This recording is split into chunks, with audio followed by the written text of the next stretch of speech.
오늘 함께 나눌 말씀은 로마서 6장 1절에서 14절까지 말씀입니다.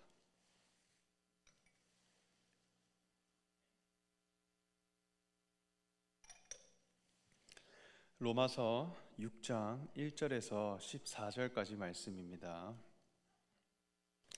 다 찾으신 줄 알고 저와 여러분 함께 교독하시겠습니다. 그런즉 우리가 무슨 말을 하리요? 은혜를 더하게 하려고 죄에 거하겠느냐?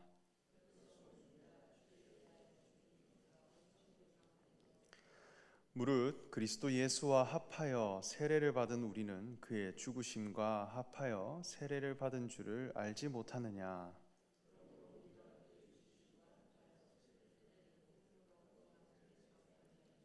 이는 아버지의 영광으로 말미암아 그리스도를 죽은 자 가운데서 살리심과 같이 우리로 또한 새 생명 가운데 만일 우리가 그의 죽으심과 같은 모양으로 연합한 자가 되었으면 또한 그의 부활과 같은 모양으로 연합한 자도 되리라. 옛사람이 십자가에 못 박힌 것은 죄의 몸이 죽어 다시는 우리가 죄하지 아니하려 함이니 이는 죽은 자가 죄에서 벗어나 의롭다 하심을 얻었음이라.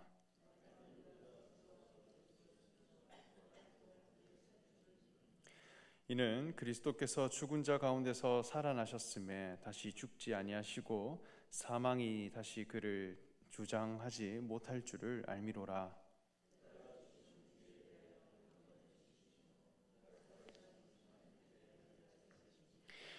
이와 같이 너희도 너희 자신을 죄에 대하여는 죽은 자요 그리스도 예수 안에서 하나님께 대하여는 살아있는 자로 여길지어다.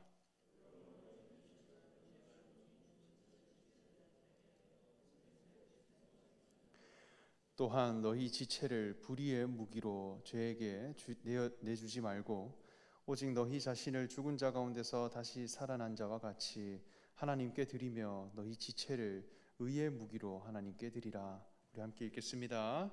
죄가 너희를 주장하지 못하리니 이는 너희가 법 아래 있지 아니하고 은혜 아래에 있음이라. 아멘. 사랑하는 일산 중심교회 성도 여러분, 오늘도 기도의 자리로 나오신 여러분들을 진심으로 축복하고 환영합니다. 신대원 신학교 대학 시절 저는 1학년 신입생들이 모여 첫 수업을 하는 때에 모든 신대원 신입생들이 모여 한 사람씩 발표를 하게 되었습니다. 교수님께서는 이제 한 사람씩 앞으로 나와 자기소개를 하는데 자신이 목회의 길을 걷게 된 그 이유를 꼭 나누라고 이 발표 시간을 주셨습니다.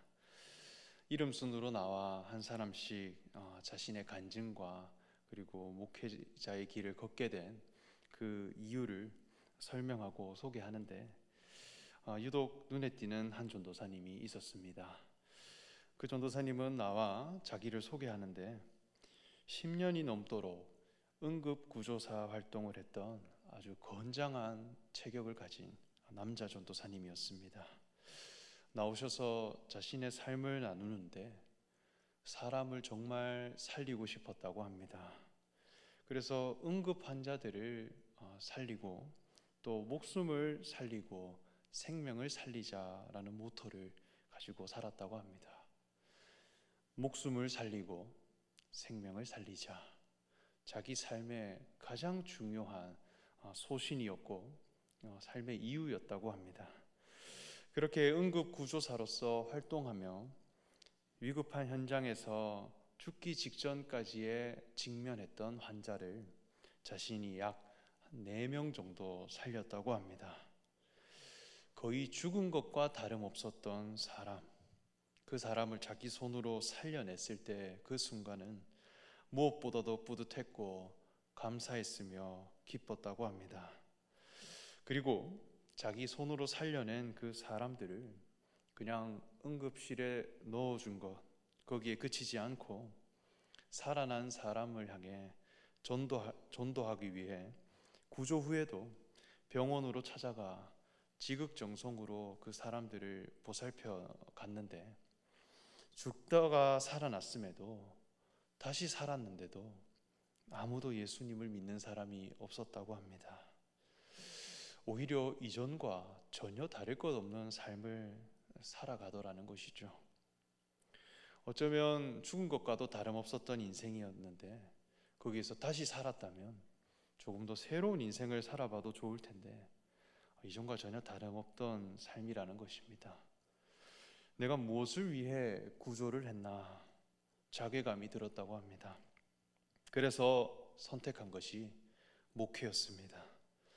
그래서 나와서 이제는 모토가 바뀌었는데 목숨을 살리고 생명을 살리자 이게 아니라 생명을 살리고 목숨을 살리자 우선순위가 바뀌었다고 합니다. 전도사님은 나누면서 죽음의 문턱까지 간 사람을 살리는 것보다 더 힘든 게 무엇이냐 할 때 사람의 마음이 변하는 것이더라 이렇게 이야기했습니다. 그래서 심령에 갈급한 자, 하나님의 의에 대해 줄인 자, 하나님의 말씀에 대해 배고픈 자, 이 사람을 살리는 것이 더 우선된 것이라 여기며 목회의 길을 걷게 되었다고 합니다. 저는 이 간증을 듣는데 정말 감동이 되어서 학교를 다니는 동안 항상 그 전도사님과 함께 고민을 나누고 또 목회에 대한 이런 소식들 또 우리 고민들을 나누어가며 지금까지 그 관계를 잘 이어오고 있습니다. 사람에게는 목숨이 있고 생명이 있습니다. 무엇이 더 중요할까요? 둘 다 중요하죠. 그런데 우리는 무엇에 대해 더 가치를 두며 살아가야 할 것인가? 이것은 정말 중요한 문제입니다. 목숨이라고 하는 것은 우리 육체라는 껍데기로서의 삶입니다.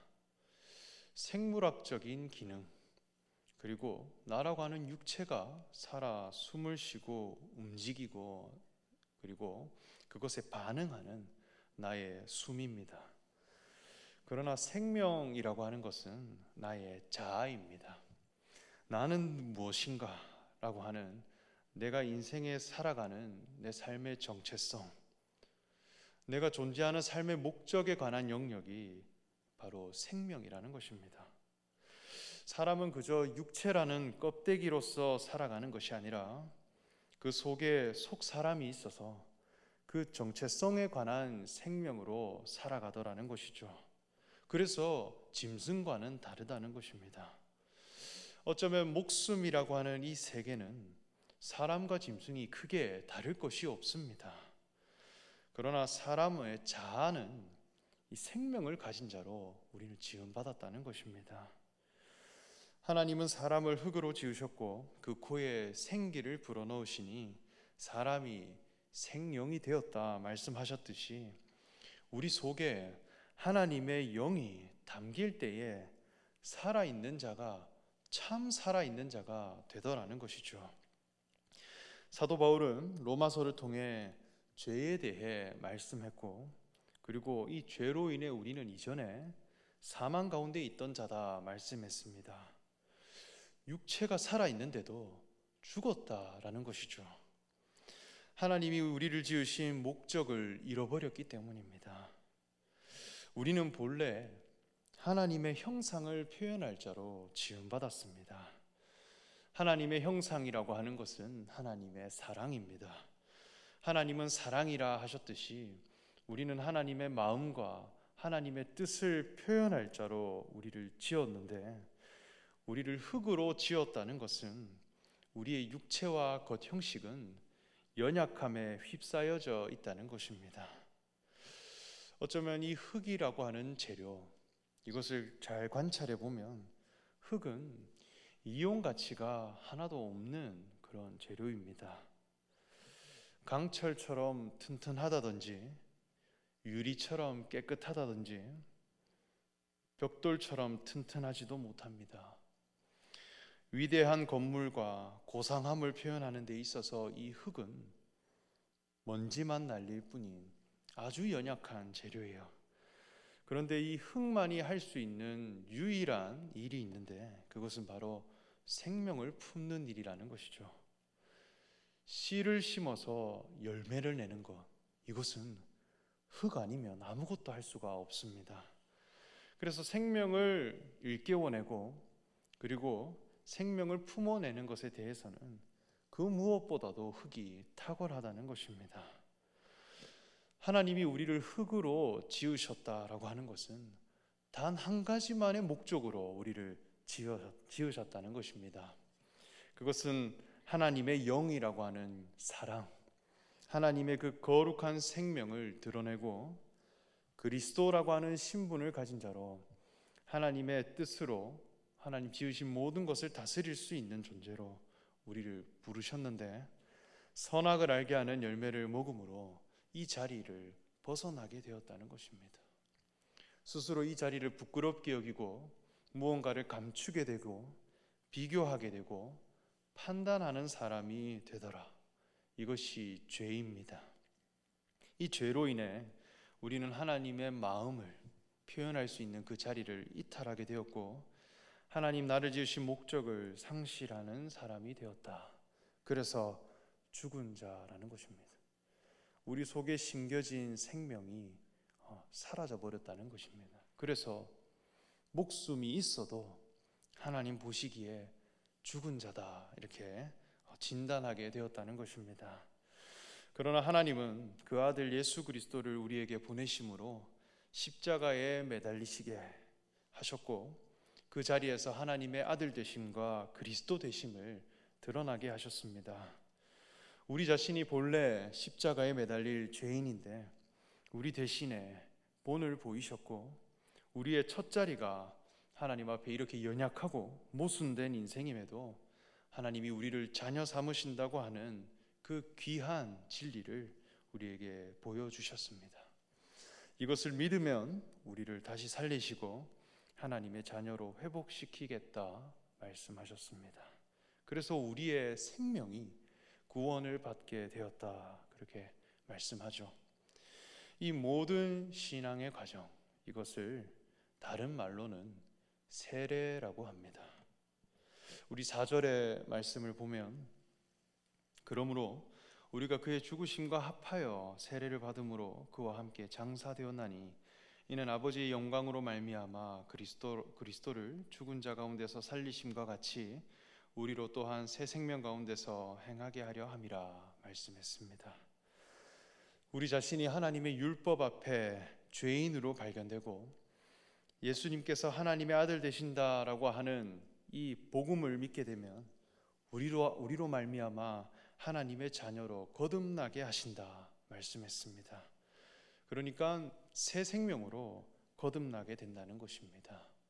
이 모든 신앙의 과정을 세례를 받은 것이다. 바울은 그렇게 정리합니다. 어쩌면 예수님을 믿으면 내가 구원을 받는다. 이 한 줄은 아주 간단한 교리이죠. 이 교리를 한 줄 믿고 우리가 구원을 받았다. 그렇게 이야기할 수 있습니다. 그러나 이것은 하나의 정답인 거죠. 그런데 정말 예수님을 내가 제대로 믿게 되어지면 내 속으로부터 이루어지는 변화들이 있는데 내가 죄인으로부터 하나님의 자녀에 이르기까지 그 모든 신앙의 과정을 거쳐가야 한다는 것입니다. 그래서 그것은 세례를 받은 것과 같고 이것은 마치 정답지의 풀이 과정을 해설하는 것과도 같다. 그렇게 볼 수 있습니다. 이 세례의 본질이 무엇인가? 세례를 받은 자의 그 모습은 어떠한가 하는 것을 사도 바울은 아주 자세하게 설명하셨는데요. 우리 그 의미를 알아가 보면 좋겠습니다. 첫째로는 이 세례는 그와 함께 장사되는 것입니다. 그래서 믿음이라고 하는 것은 예수님과 함께 죽는 것입니다. 그런데 무엇에 대해 죽는 것이냐? 그저 우리 육체가 함께 죽는 것이냐? 어쩌면 모든 사람은 다 죽습니다.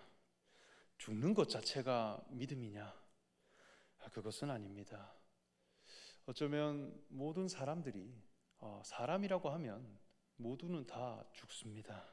그런데 우리 목숨에 대해 죽는 것, 그것이 아니라 죄에 대해 죽는 것입니다. 예수님께서 십자가를 지셨다 할 때 우리는 그 십자가를 믿는다라고 하는 것은 그 십자가를 통해 교훈을 받는 것입니다. 그 십자가를 내가 보고 내가 죽어야 할 죄인임을 깨닫고 내가 하나님 앞에 불의한 자이며 하나님 앞에 내가 버림받아야 할 자임을 내 자신이 깨닫는 것입니다. 어쩌면 이 부분이 신앙생활에서 가장 힘든 부분이라 여겨집니다. 예수님께서도 제자들에게 말씀하시기를 나를 따르려거든 자기를 부인하고 자기 십자가를 지고 나를 따르라 말씀했습니다. 자기를 부인하는 것, 이것이 십자가를 지는 행동보다 더 우선된 것입니다. 내가 옳다 여겨지는 모든 생각들, 내 자신이 가지고 있는 하나님 앞에 내가 옳다 여기며 내가 이것이 진리다 여기는 내 모든 가치 기준들, 하나님의 율법 앞에 내가 행하고 지켜내고 맹세함으로 의로워지고자 하는 모든 힘과 생각들을 다 부인하라는 것입니다. 내가 다 틀린 자이구나. 내가 아무것도 행할 수 없는 인생이며 하나님 앞에 나의 어떤 생각조차도 다 불의한 것임을 내가 시인하고 내가 깨닫게 되고 이것을 받아들이는 것입니다. 이것이 예수와 함께 죽는 것입니다. 세례의 첫 번째 과정은 내 자신을 부인하고 내가 십자가에 매달려야 할 죄인임을 고백하는 것입니다. 그래서 죽은 자는 말이 없다 하였듯이 내 자신이 하나님 앞에 더 이상 주장할 것이 없는 자로 발견되는 것, 이것이 세례의 첫 번째 과정입니다. 두 번째는 예수님과 연합하는 삶이 되는 것입니다. 우리 5절 말씀 함께 같이 한번 읽어볼까요? 5절 말씀입니다. 시작. 만일 우리가 그의 죽으심과 같은 모양으로 연합한 자가 되었으면 또한 그의 부활과 같은 모양으로 연합한 자도 되리라. 아멘.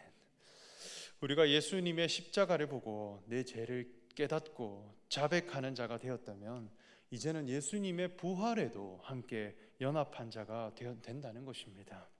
그저 죽는 것 그 자체에서 끝나는 것이 아니라 전혀 다른 생명과 전혀 다른 신앙관을 가진 사람으로, 전혀 다른 인생의 정체성을 가진 자로, 전혀 다른 인생의 목적을 가진 자로 다시 살게 되더라는 것입니다. 확신하건대 이것이 우리 인생의 최고의 영광입니다. 우리가 예수님과 동일한 신분과 정체성으로 살게 된다는 것이죠. 예수님께서 하나님의 아들 되신다 하셨으면 나도 하나님의 자녀가 되는 것입니다. 자녀로 다시 산다는 것, 이것은 엄청난 특권이에요. 자녀가 된다는 것은 하나님과의 관계가 생명 관계가 되는 것입니다. 어떤 계약 관계, 어떤 행동 관계, 그리고 어떤 조건 관계가 되는 것이 아니라 생명으로 연결된 관계가 되는 것입니다. 이 생명이라고 하는 것을 가지게 되면 그 속에 심겨진 본성으로 말미암아 아버지를 표현하는 존재가 됩니다. 이것은 어떤 노력과 훈련을 초월하는 개념입니다. 지난 주일 저희 교회가 임직식을 가졌어요. 그런 임직식을 제가 이렇게 참여해서 보는데 교회 집사님들과 그런 장로님들을 한 자리에 모여서 한 번에 볼 수 있는 기회가 저는 이렇게 4년 이렇게 사역을 하면서 처음 보게 되었습니다. 그런데 대부분의 집사님들이 제가 양육하는 청년들의 부모님이었습니다. 그래서 임직 받으시는 분들의 얼굴을 위에서 한 번에 이렇게 보는데 누구의 부모님인지 바로 알겠더라고요. 이분은 이 청년의 어머니구나, 이 청년의 아버지구나. 심지어 나오셔서 그 걷는 모습과 웃는 모습까지 이 청년들과 그 자녀와 똑같았습니다. 그러니까 저는 청생과 본당이 이렇게 떨어져 있는데 같은 생명으로 이어져 있는 것이죠. 아버지와 자녀가 서로를 표현하며 살아가는 것입니다. 이것은 어떤 율법의 행함과 어떤 훈련과 실천함으로 이루어진 관계가 아닙니다. 그 속에 공유하고 있는 생명으로 말미암아 서로를 표현하고 서로가 어떠한가라는 것을 드러내는 것이죠. 하나님과 나와의 관계가 그런 관계가 된다는 것입니다. 이 관계로 살아가고 하나님의 그 모습을 표현하며 살아가는 것이 우리 인생의 지음받은 목적인데, 죄로 인해 우리는 이 목적을 잃어버린 자가 되었고 하나님의 아들 되신 예수 그리스도를 믿음으로 우리는 세례를 받은 자가 되었다. 바울은 소개합니다. 이 모든 세례의 과정이 우리 가운데, 또 우리 교회 생활 가운데, 그리고 나의 신앙 고백 가운데 충만하게 되어지는 저와 여러분 되시기를 소망합니다. 대구에 가면 이 팔공산이라고 하는 산이 있습니다. 근데 그 산에는 아주 특이한 식당이 하나 있어요. 어떤 식당이냐 하면 물건을 실어 나르는 기차나 비행기를 리모델링해서 식당으로 만든 곳입니다. 그래서 어떤 건물이 아니라 어떤 기차나 비행기 안에 식당이 있는 것이에요. 그런데 그 기차가 실제 기차로 만든 것입니다. 그래서 이전에 온갖 전쟁 물품이나 물건이나 어떤 잡다한 물건들을 실어 나르며 그 화물 열차로서, 그래서 매연을 뿜으며 시끄럽고 요란하게 달리는 그런 기차였는데, 이제는 어떤 주인을 만나서 어린아이와 모든 가족들이 함께 그곳에 모여 즐겁게 놀 수 있고 먹을 수 있는, 함께 기쁨으로 음악을 듣고 또 그곳에서 음식을 나누고 행복한 시간을 보낼 수 있는 식당이 되었다는 것입니다. 그러니까 전혀 다른 목적으로 변화된 것입니다. 이전의 기차의 모습 전혀 찾아볼 수가 없어요. 사람들을 품어낼 수 있는 기차, 그 식당으로 다시 살아났다는 것입니다. 사실 모양이 바뀌진 않았어요. 모양은 똑같습니다. 크기도 같아요.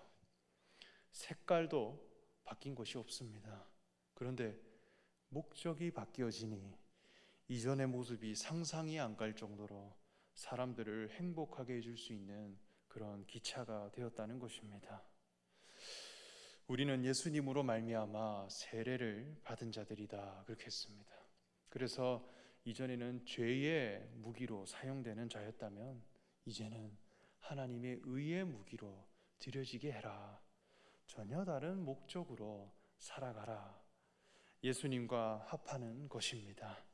죽음에도 합하고 부활에도 합하여지는 것입니다. 죄에 대해서는 죽은 자가 되고 하나님의 자녀라고 하는 생명 관계로 다시 사는 것입니다.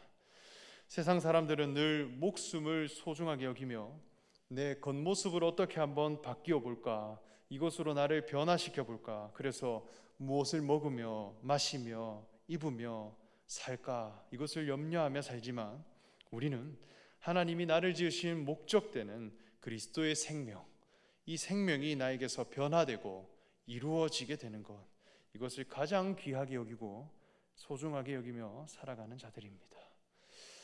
여러분의 세례는 어떠하십니까? 예수님을 믿음으로 변화되어진 여러분 인생의 가장 귀한 삶의 목적과 삶의 정체성, 이것을 다시 한번 기억하시고 묵상하시는 하루가 되기를 간절히 소망하며 말씀을 전합니다. 함께 기도하겠습니다. 하나님 감사합니다.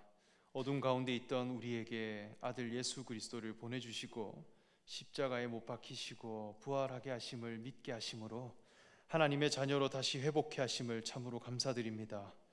우리의 믿음이 그저 피상적이고 그리고 교리적인 것에 머무는 것이 아니라 예수와 연합한 자가 되어 죄에 대해서는 죽은 자요 하나님의 의와 자녀라고 하는 생명에 대해 다시 사는 자로 합하여진 사람이 되어 이 땅 가운데 하나님의 나라를 이루어갈 만한 참된 그리스도인이 되게 하여 주시옵소서. 감사드리며 예수님의 이름으로 기도합니다.